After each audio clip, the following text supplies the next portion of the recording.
All right. So, um, thank you, Thomas, for coming on, and also I appreciate this question. It's good to um, let us say work with questions, asking questions, and responding to questions because it gives a particular slant or a particular point of view or a way of seeing things, and that uh, basically I introduce that because you're asking the question about what is pañña and how do you develop it? And the answer to that would be looking, investigating, as opposed to holding a view. And so the word view in the Pali is almost always confused by Westerners because they think that right noble view is a way of looking at things or a decision that is made because of the way that we looked at things in the past. And that we can think of that then as a viewpoint, a worldview, a way of looking at the world from a vantage point. It's almost like we become a camera with a certain angle and a certain focus and a certain direction. And that's our whole world, because that's the only thing that we can see. But the cameras keeps looking in the same thing and seeing the same thing, which means now it's just all a habit. And that we developed our habits when we were really little kids. And then we don't question those habits or look at those habits until they really begin to get in the way. And so that's when the Dhamma practice comes into play, is that we begin to investigate all of these old viewpoints that we had taken up for new data, or in the sense of looking and looking. So you could say then that what we're going to do is we're going to change it from a noun to a verb, from a viewpoint or a Mm, view that we're holding as a noun into yeah. viewing or investigating, which is a verb. Mhm. Okay, and that we there's many cases with that. There's a difference between action because action is normally a verb, or excuse me, it's a noun, but acting is a verb, Mhm, mhm, and we take an action, which means a verb take, but the action stays as a noun. mm, And so what we're looking at here is the ability to start looking as a verb, investigating, noticing. Um, kind of an easy example to understand is that you probably heard of Sherlock Holmes and Dr. Watson. They're very famous. Doyle wrote a set of novels. And the scene is that uh, Dr. Watson accompanies Sherlock Holmes into the crime scene. And Dr. Watson is musing about what kind of people live there and looks around. But Sherlock Holmes is not musing about the kind of people and things like that. He's there with his magnifying glass and he's studying things. He's looking and he's looking for two things. He's looking for things that are there, and then he's looking for things that are either not there or out of place. And this is also what we can begin to do. We can take that from Sherlock Holmes because Dr. Watson was always amazed at how Sherlock Holmes could figure all of that stuff out.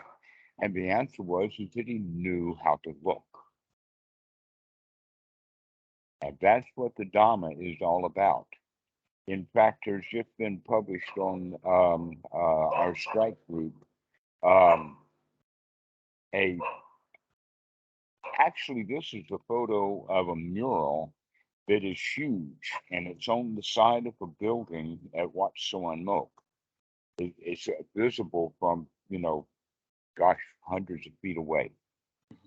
And it's a picture, it's got a kind of an ancient Egyptian motif where you have a pharaoh kind of a guy sitting on a kind of a throne with a great big pot of Dhamma. And those Dhamma eyes then are given out one at a time. And there's one guy there that's just putting his on, another one is making sure that it fits right and that kind of stuff. While up in the right hand corner is dozens of people, headless, that are fleeing, they're running away. This is the normal way, or you could also say they may not be fleeing so much from the Dhamma, it's just that they're just running around helter-skelter with no eye at all. They're just not looking at what they're doing.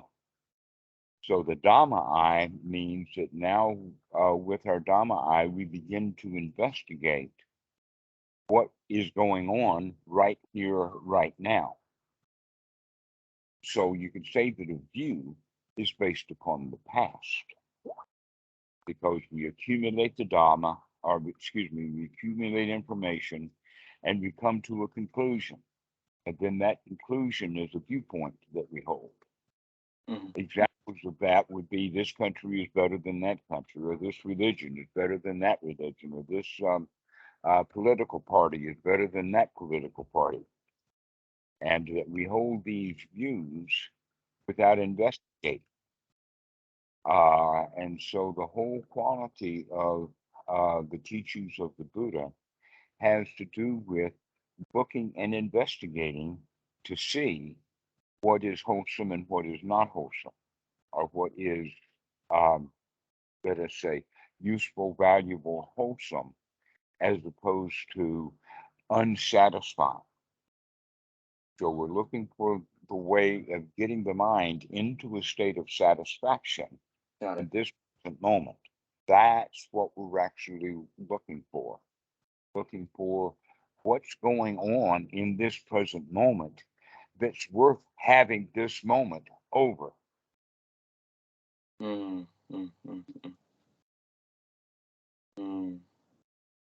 What's the very best thing that we can do with this moment? And then we do that the next moment. And we investigate the next moment. What can we do to make this moment a very good moment? What can we do to take the dissatisfaction out of this moment so that it's left with satisfaction? What's crazy is that it feels like a lot of the time when that question is asked,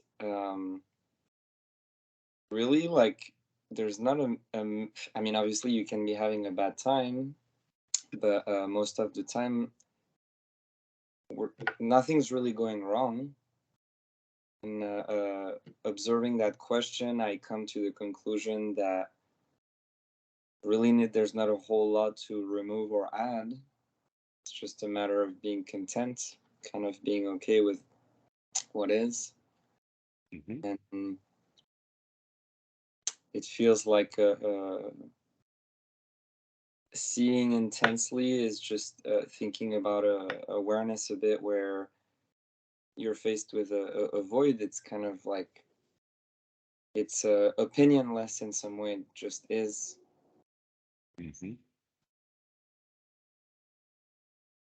Well, when we continue to look and make, let us say, data points or dots of reality, wisdom then is the ability to connect the dots or to draw the trajectory. In other words, if you have just one dot, you can go anywhere. With two dots, you get a kind of an idea, but the kind of an idea would require then that things are going in a straight line. But in fact, that's what science is all about, is to find out that things may not be connected like this so that it goes this way, that it might have this dot, this dot, this dot, this dot, this dot, like that. And so it winds up being an asymptotic curve, but we have to look and gather that data over and over and over again. That this is exactly how the ancient astronomers, especially culminating with Newton, of understanding his formula for gravity, was because they kept getting more and more and more data points and getting more and more observations. Okay. Well, that's actually a lot of work. And most of us give up collecting data when we're kids. And so all the data that we have is based upon very, very old information that we did not calculate the trajectory very well when we were kids. And there's basically several things that happens with almost every child. And that is one, when we are born, we are nurtured by our mom. She takes care of us. Very few of us in fact, I've never met a baby who was what you would call a dumpster baby, a baby that was left on a doorstep or thrown in a dumpster, right? Those babies generally don't do well and they don't survive. But our moms took care of us. And I'm very grateful for my mom to give me that nurturing. She took care of me when I was a babe until she got pregnant again. And about the age of 4, that's when I turned from mom's little baby into mom's little helper. And from there, it's going to school. Okay. And so our life changes at about the age of 4 to 6 for most kids.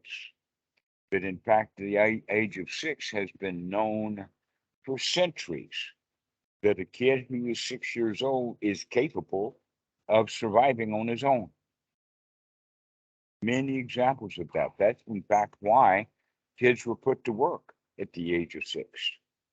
But when I was in India, uh, uh, depending upon where I was Indian and whatnot, but generally the waiters, the table waiters, were all 6 and 7-year-old kids because they're already up to that. But in fact, even in the West, that's when we, instead of putting our kids to work at the age of 6, we put them in school and put them to work that way. Okay, so but a 6-year-old can be put to work, but he still has a 6-year-old's way of looking at things, a viewpoint. So we began to gather a lot of information when we were kids, and almost all of us resent that we were taken out of that nurturing place as infants. And then as children, we were put to work. And now the whole society is exploiting you. In fact, the whole society exploits every child that's born because there are people in there that want it to be exploited. An example of that is a boss is not going to hire a worker unless that boss knows for sure the boss, is going to make some money off of that worker, which means that the worker is not going to be paid his full value.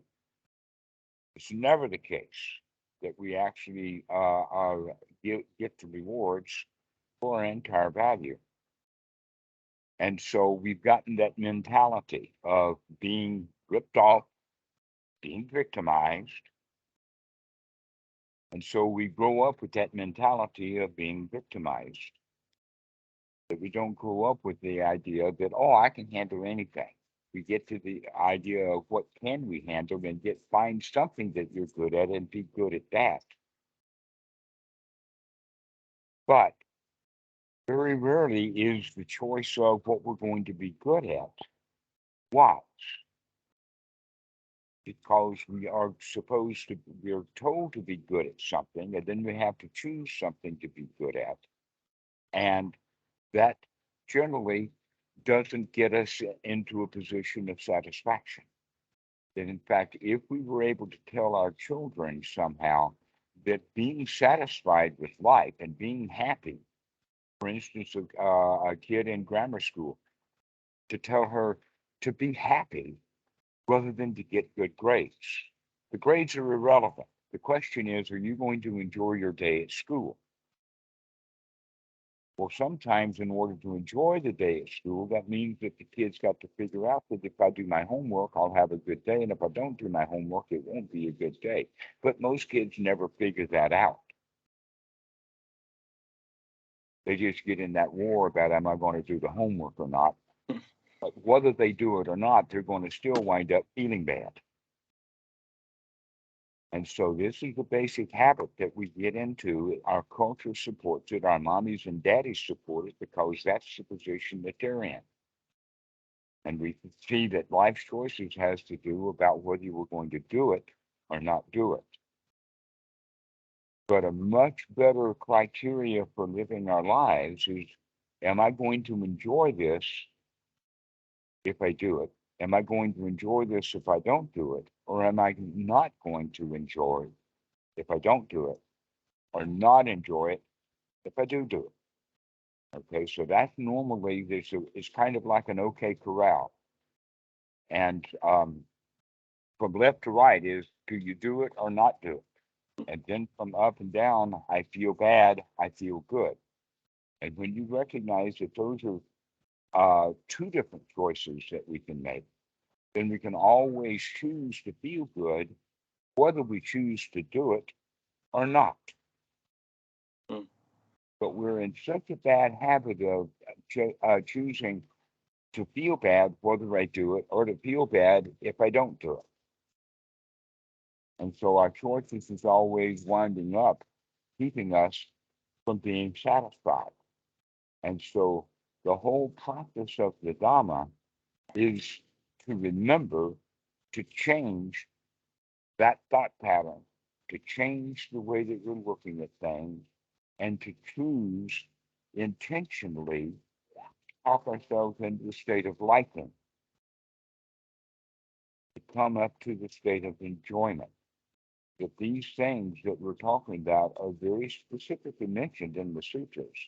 But somehow or another, whether Western Buddhism kind of reads right past that information and doesn't pick it up. Or more than likely, though, what they're to do is that they're taking this information and then making it an ideal, a goal that's almost unattainable, like enlightenment and nirvana. These For me, it's things the jhanas. I already knew before I talked to you last time that it was not through seeking and wanting that I was gonna get it, but you added a layer on that, and we're like, listen, if you want it, it's done. It's over. yeah, if you want it, you don't get it because, in fact, it's the wanting that keeps us in a state of turmoil. It's the It's wanting. what gets multiplied. It's whatever you feed gets multiplied. Mhm. And so the entire practice then is based upon the Four Noble Truths and the Eightfold Noble Path and the application of that Eighth Noble Path in the practice of Anapanasati. And we do that for basically two reasons. One is to wake up and to look at what we're doing, etc., like that, get the mind into a really, really good state. And then we have something to do. In other words, getting the mind in a really good state would be like getting the mind fit for work. This is the term Bhikkhu Buddhadasa used. Is a mind that's fit for work. Means now we can put it to work. Mm. But we got to get it ready for work. Okay? That no one gets right out of bed. I mean, some people do because they're working at home to get right out of bed onto the computer. No, most of us will go to the bathroom, take a shower, get cleaned up, maybe get some refreshment, get a cup of coffee, and then we sit down to work. In other words, we get ready to work and then we work. And many times people will show up at work and they're not ready to work. They're hungover, they're angry. Mm. This kind of goes back to what you were saying earlier at observing the moment and what is what is generating satisfaction and what isn't. And in some sense, like getting ready for work is having created some sort of environment that is already benefiting observing even more. Mm-hmm. And so, I mean, obviously this will depend on everyone, but whatever I decide upon investigating my own lifestyle is hindering my observance should exit the picture. Mm-hmm. Right. So normally what happens then in the mind is that people will just continue to think the way that they have been think about the things that they want to think, but they don't really pay any attention to or looking at what and how they're thinking, knowing that they have a choice. That normally what happens is the mind will get bored. Let us say that Yeah. if someone is watching of YouTube, and after about 3 or 4 minutes of that one particular one, they'll go to another one. They'll open another. It's almost like the YouTube has to get all of its work done in the first 5 minutes because most people are not going to be watching the whole video Mhm. because of the boredom. So we jump from one thing to the next. Um, in certain places, they call that monkey mind. Mhm. The mind jumps from here to there to here to there. And when we move from that one video to the next video, we know kind of that we're doing that, but we don't look at why did I change the video? What was I looking for? Did I get what I was looking for from this video? Or am I now just curious about the next one and I'm not paying attention to this one anymore? Well, it, that when we can see that we do that with YouTube videos and other things like that, we can recognize we do that with our own thoughts. And this is when the students get into the meditation hall and they recognize that their mind is a monkey mind. It's almost like we've got an internal YouTube and we just keep switching the channels Mhm. over and over and over again back into a kind of a circle so that we get with this one and then A, B, and C, and D, and E, and A, and B, and C, and A, and 1, and 2, and A, and B, and C, and then just It's over and over again. it's funny because before I had heard of this expression and I had integrated it in a sense of when I meditate, I see that my thoughts are all over the place, and I would call that monkey mind, as in I don't get to decide the fact that my mind is a monkey endlessly jumping from a branch to another branch, from a thought to another thought. But what you just brought in of accountability and saying I am deciding to hop from the branch to the other branch because I am dissatisfied with this branch, and that's why the other branch comes around, is really, thank you for that. Yeah. Yeah, so now what we're going to be doing instead is to start looking at that we do want to change. That in fact everything is in constant turmoil anyway. That if things were not in constant turmoil, the mind wouldn't jump from this video to the next video to the next video. Something in the mind changed. When we started the video, we wanted that video. But 3 minutes into it, we don't want it anymore. We've changed. Yes.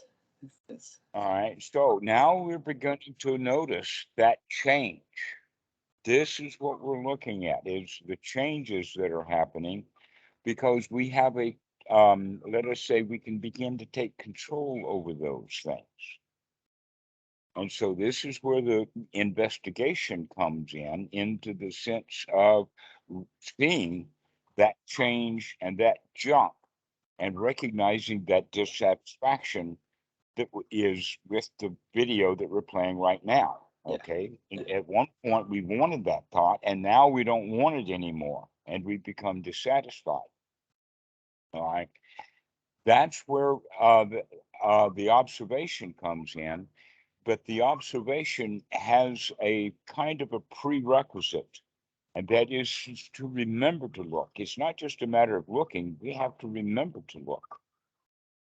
Yeah. Remember to keep coming back.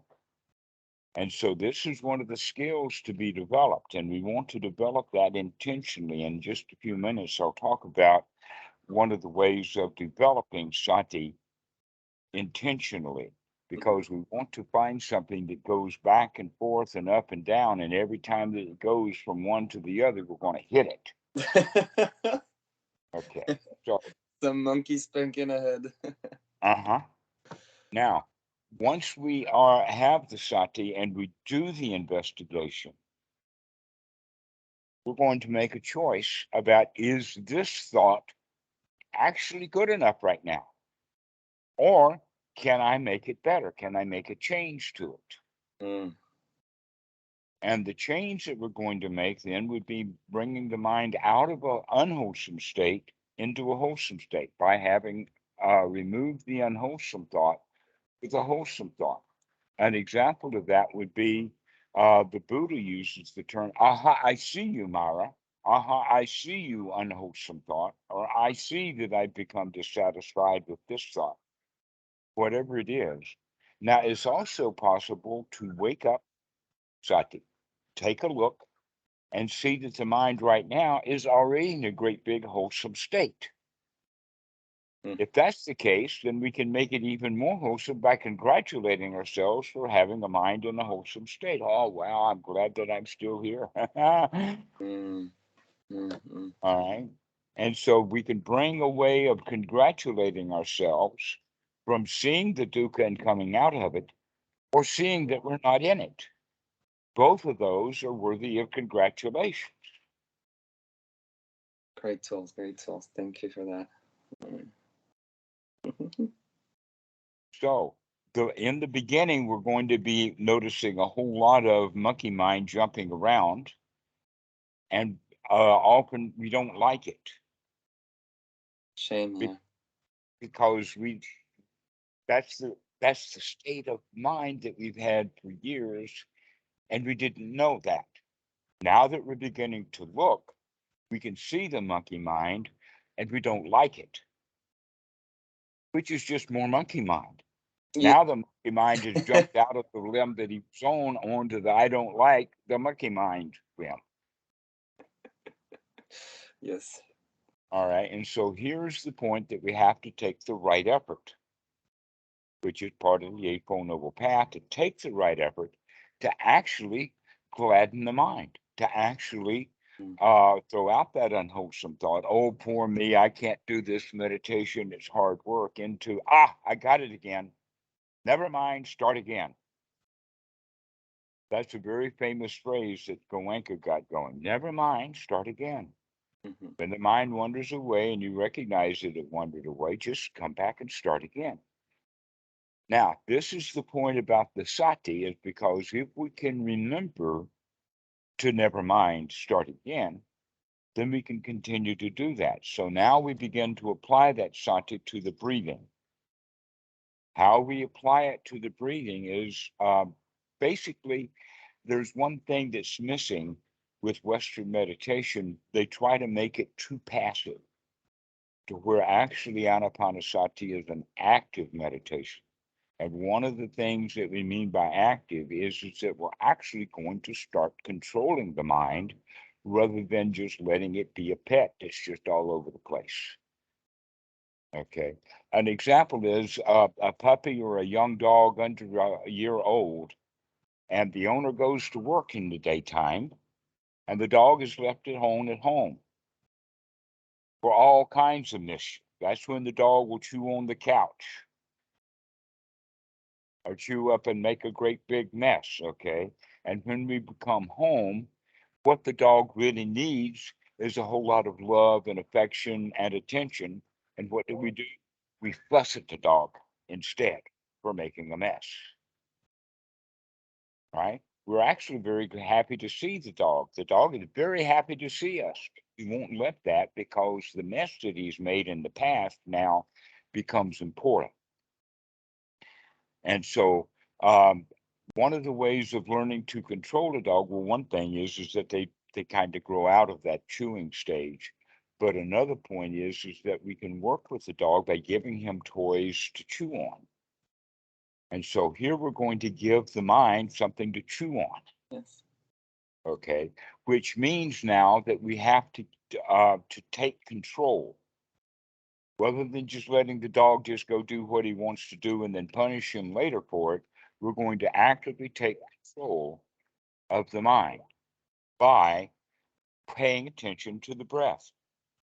And we're going to learn to control the breath by the mind paying attention to it.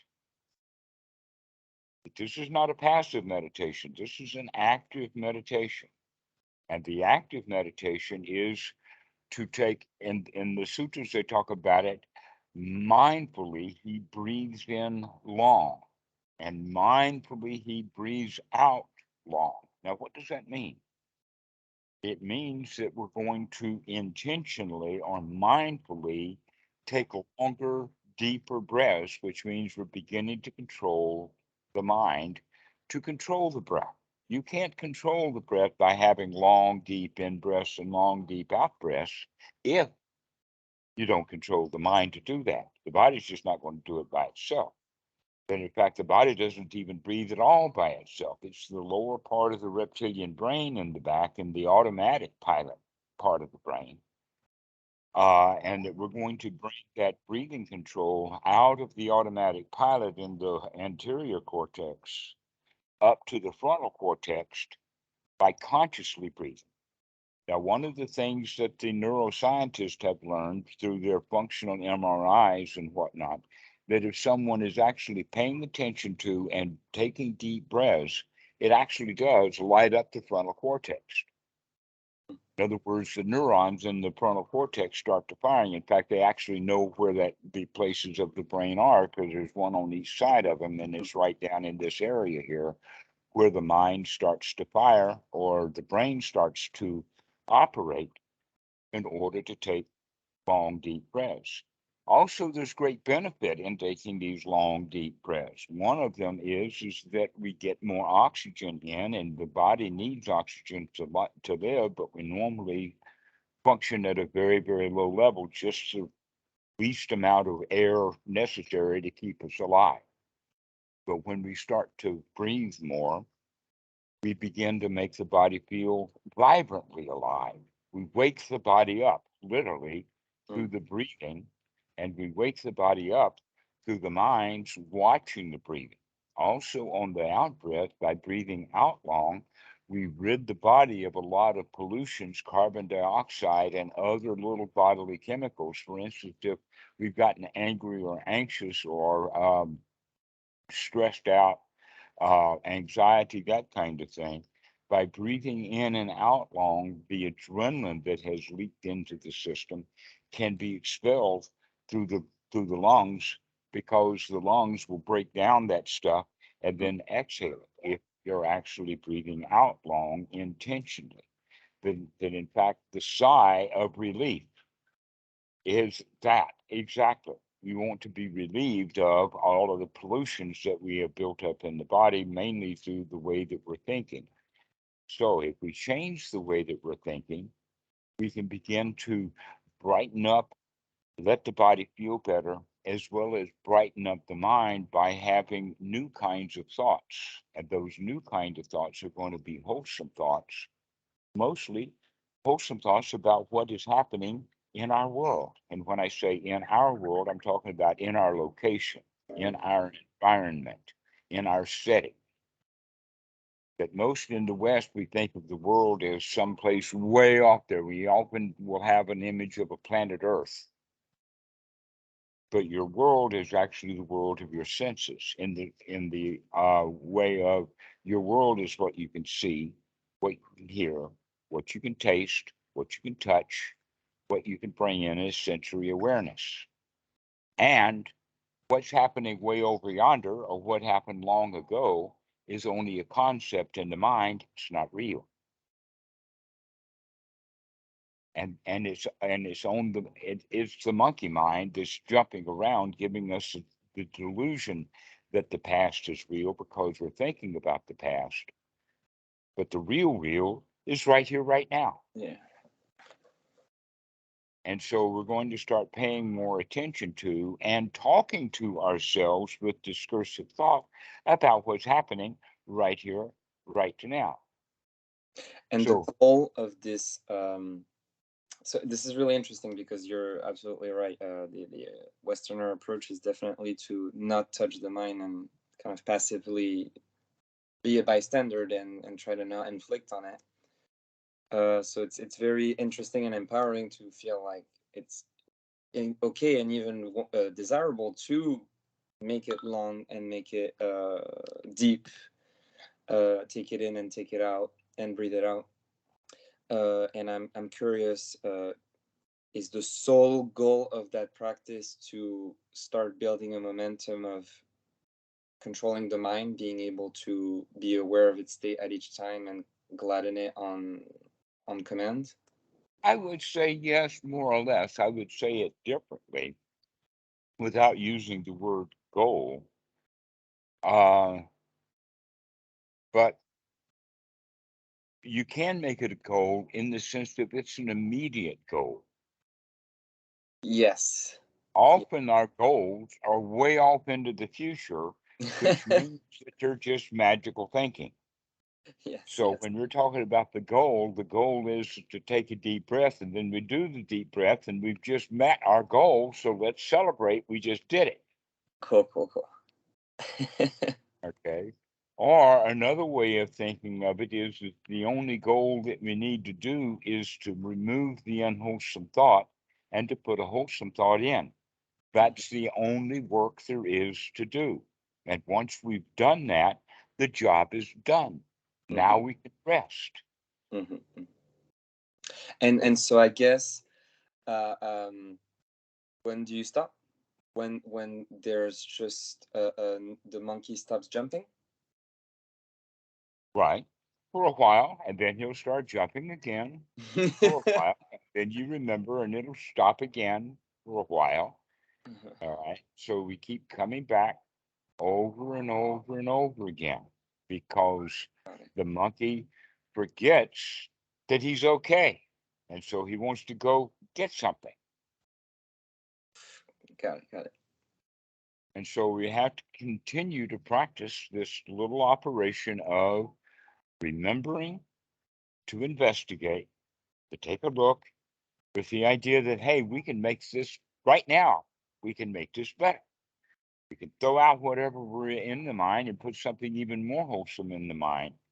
And that would be like spending our mind moments actually looking at the effects of the breathing, to actually pay attention to, or to, let us say, with our sensational part of the mind, begin to notice the air that's coming in is generally cooler.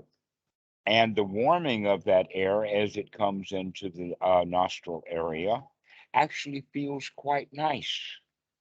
And not only that, but when we're breathing through the nose, it actually cleans the air. If we're breathing through the mouth, the air goes straight in, unaffected, right into the lungs. But if we're breathing through the nose, it doesn't just come from the nose all straight down, but it's got a lot of cavities in there, and the air goes all around. It's almost like a maze that it has to go through. And that maze also gets filled with mucus, and the mucus has a job to do, which is to clean the air. But a lot of, let us say, white blood cells die. This is why it gets kind of yellow and kind of thick. But then it gets a darker color, and that darker color is because of the pollution that was in the air that we were able to clean out before it got into the lungs. And so this is how we begin to pay attention to what it actually feels like up in the top part of the nose. And you can feel whether it's stuffed up or not. And so cleaning the nose out and then being able to really breathe is a very, very good feeling. Also, you can feel the expansion of the chest, and you get the feeling that everything is okay, everything is alive. We begin to pay more attention to the body, spending much more mind moments being in the here now through the experience of the sensations of the body. That's one of the things, by the way, that children, by and large, are trained out of, that really young children are very, very sensitive to the body. Everything seems to be painful. A little child who at the age of 3 gets an injection, a hypodermic needle injection, and it hurts so much that they have that attitude for the rest of their lives. And then they won't take a virus vaccine because they're afraid of a little pain that they had when they were 3 years old. Mhm. But over time, that 3-year-old will stop paying attention to his body. The child will only fall down so many times in great pain. Now we've learned to walk, we don't fall down so much. And so we begin to not pay attention to what the body is doing. So anapanasati is actually now beginning to experience the body in a brand new way. So we're not just going to wake it up with the air that we're breathing, we're going to wake it up because we're paying attention to what sensations are there in the chest, what sensations are there in the knees, what sensations are out. This is, in fact, why Goenka practices in the Goenka method the scanning of the body. It's a formalized way of doing it, but one doesn't have to do it formalized.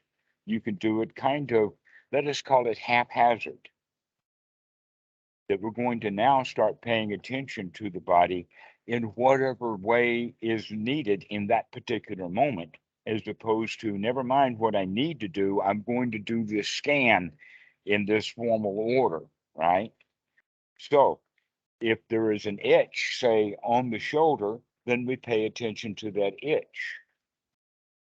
If there is a feeling of air rushing across the arm because of the electric fan, we could pay attention to that. That's sensory input.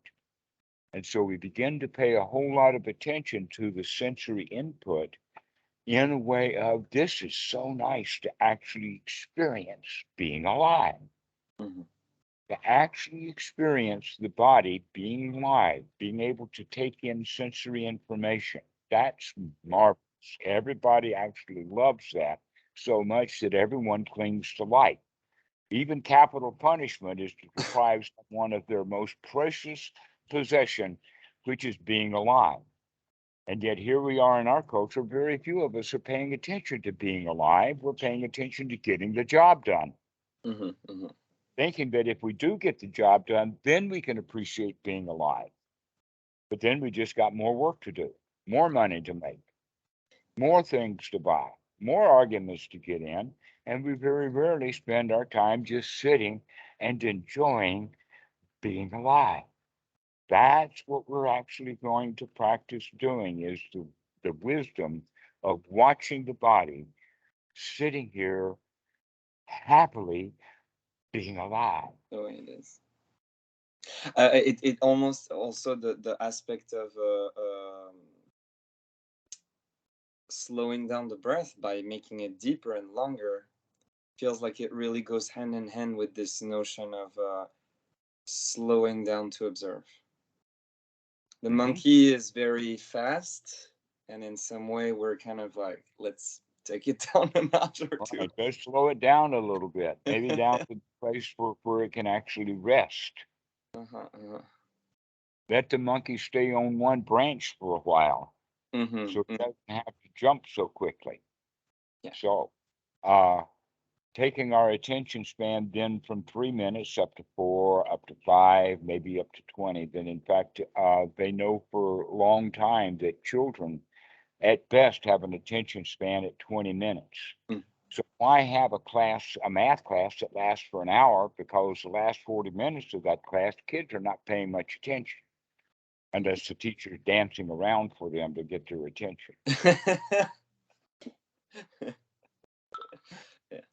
And so the mind has an attention span, and we want to work with that in the way of having our practice of meditation short within our intention span so that we can get maximum value out of it, while at the same time building the skill of increasing our attention span. So a basic mistake that is made in Western meditation is to have hour-long or 45-minute-long sessions of sitting, which is actually longer than the attention span, which means that most people are wasting at least half their time or more in the second half. They've gotten tired. The mind has gotten exhausted. Uh, that we then begin to go deep into meditation. But that kind of deep meditation is kind of like a sleep. We're not looking for a deep meditation. We're looking for the development of a bright mind. Mm. And so whenever someone talks about being deep in meditation, I say, well, I'm sorry that you're doing that because you're not going to be able to see things very well if the mind is dull. So the way that we can keep the mind from being dull is by making sure that we're taking long, deep breaths. And also with sati to keep renewing that intention, that attention span, to keep renewing, to keep coming back and starting to make things new again. This new breath is a new breath. Let's start over. Never mind, start again. Mm-hmm. Okay, so starting in the beginning of having shorter sessions, let us say 10 or 20 minutes at the most, but doing it more often a day rather than once or twice a day. Let's plan on doing it 5 or 6 times a day. Six Cool. times a day I for like 10 minutes will Mm-hmm. give you much better results than 1 full hour at one Dope, time dope. because uh, that waking up and remembering to wake up then will start to happen between those 10-minute sessions. We'll be very wakeful. We'll be very Mm-hmm. Mm-hmm. And so keep remembering to come back and keep remembering to come back and doing that often a day, the progress will be fast. But if students are practicing 1 hour a day sitting for a long period of time and allowing the mind to get really dull and thinking that the dullness is some value, and so they'll very quickly get their mind into a state of dull. Mm. Okay, but that dull state is actually a hindrance rather than an attribute. We want to wake the mind up. We want to bring it up, not down. Okay, uh, and so by bringing it up, it also has its own stability because we're above the world. We're not agitated by the world. But when the mind gets deep, it's also down in the dirt. Mm.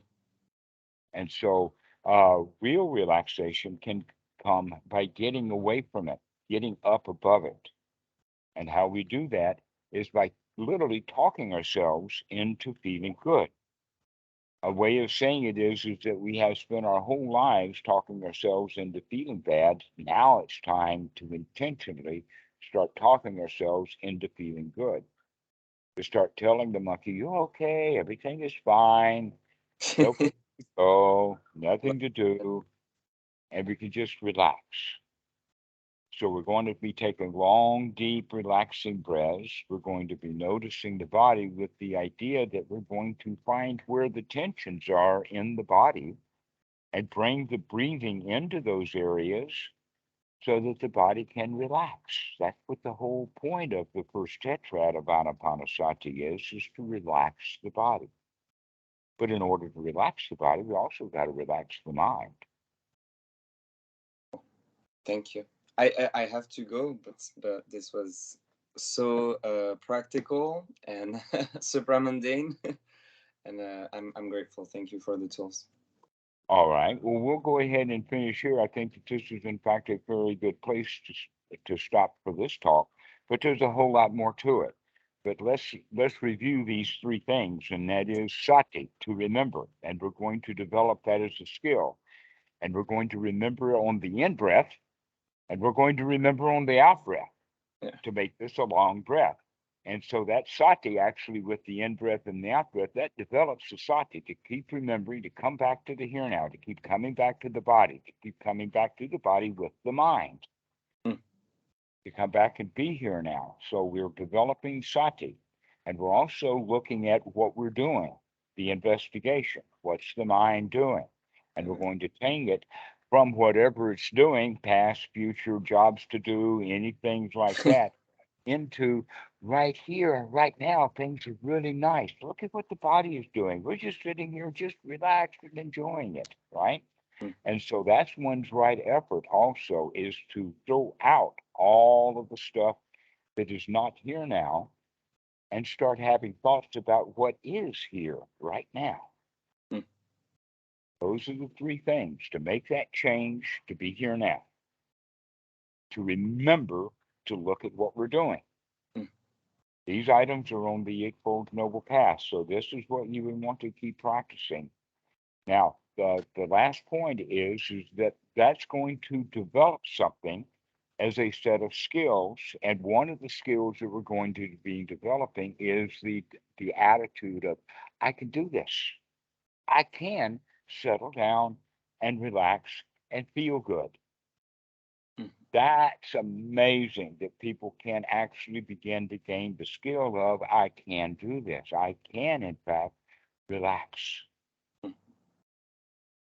without anybody, without any money, without any jobs to do. I don't have to go do this or do that or buy this or buy this. I can just sit down and relax. Mm. But it needs to be practiced over and over and over again. Okay, Thomas. So we'll let you go now. Yeah.